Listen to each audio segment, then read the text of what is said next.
Ah, toujours intéressant de revoir les bateaux anciens, les vintage. On commence avec 6 bateaux Jersey Speed Skiff. Une classe qu'on aimerait revoir à Valleyfield un jour, en vraie compétition.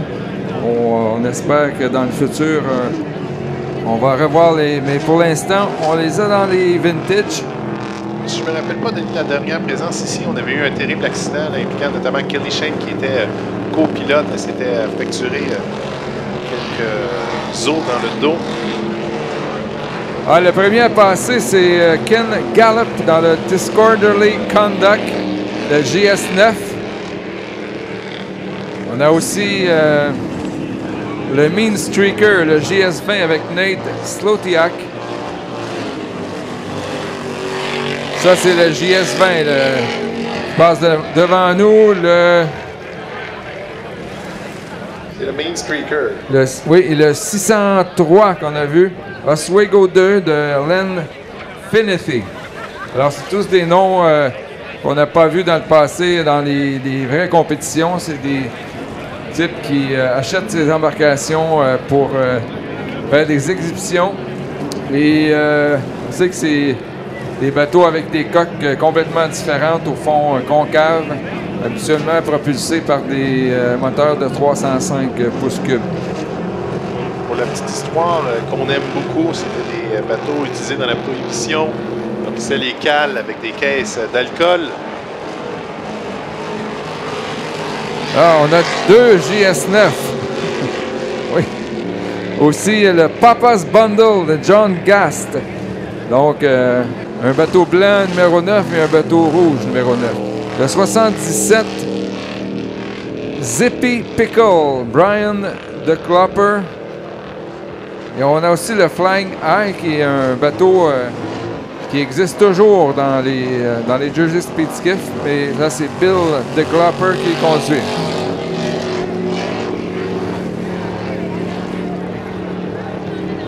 Oui, les dernières années qu'on a connues ont été assez fracassantes là, pour les Jersey Speed Skiff. Beaucoup d'accidents.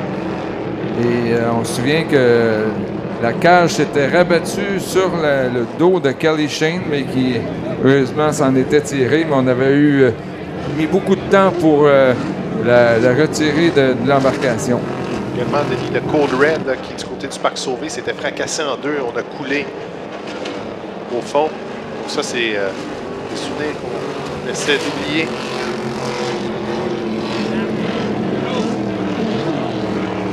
Alors, des bateaux qu'on disait sécuritaires un certain temps, qui disaient que ça ne versait jamais. Et il y a eu quelques accidents malheureux. Toujours en activité aux États-Unis. On espère les ramener un jour à Valleyfield. C'est une question souvent de déplacement. Il y a beaucoup de pilotes de cette catégorie qui aiment mieux faire les courses régionales aux États-Unis. Et on espère les rattraper. Oui, toute une expérience. J'ai pu l'expérimenter. C'est assez spécial, surtout dans les virages. On avait fait simuler une vraie course aux vitesses maximales et j'avais eu mal aux côtes pendant 3-4 jours. Honnêtement, j'avais hâte que la course finisse. Il faut vraiment s'empoigner et être sûr de bien rester dans le bateau. Mais fallait donner le crédit à ces pilotes là, en course. Ça devait être vraiment extrême comme feeling. Ouais, mais on voit les coques bondir. C'est vraiment un comportement en bateau totalement différent. Et on le voit justement dans les virages, là, en angle.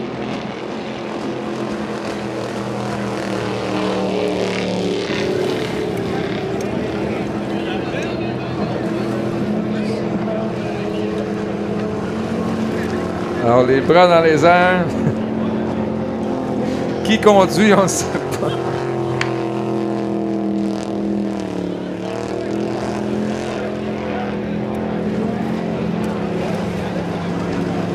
On indique le drapeau noir. Les GSS qui vont retraiter au puits. Il y avait le 930, mais qui n'est pas sur notre liste. Donc, peut-être un qui s'est inscrit à la dernière minute. Il y aura aussi les Grands Prix à la toute fin.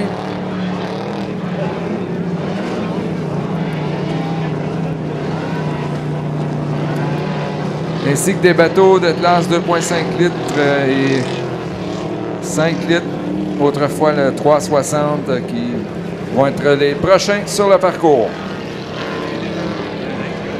Oui, notamment notre co-arbitre en chef, là, Bob Abbott, qui sera aux commandes du Lille Lightning.